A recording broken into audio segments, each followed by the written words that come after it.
ဒီခေတ်လူရင်းများနော်ကားလေးရှိရဆိုတော့မြောက်ကြွနေလမ်းတော့လမ်းလည်းပါသတိမထားဘူး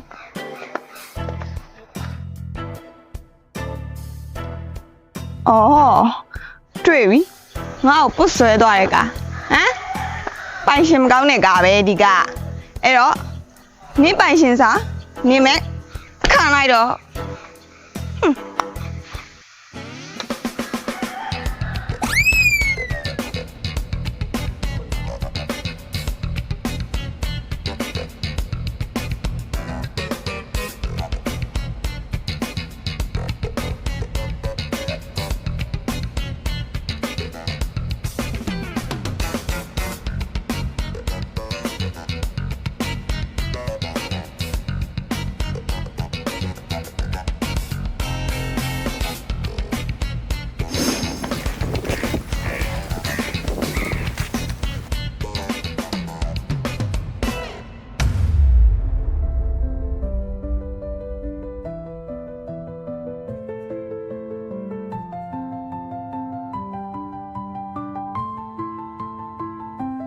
မချစ်နိုင်မှန်းသိတဲ့အခါ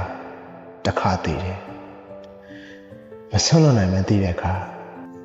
နောက်တစ်ခါထပ်သိတယ်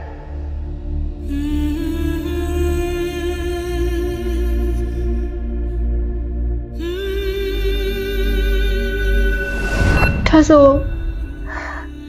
နေရသူ့အစရချစ်နေရပေါ့ဟုတ်လား အဲ့ကားပိုင်ရှင်ကနင်းပေါ့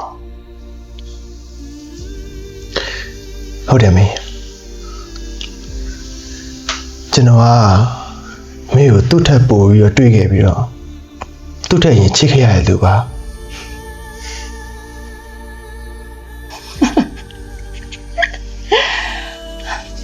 ငါ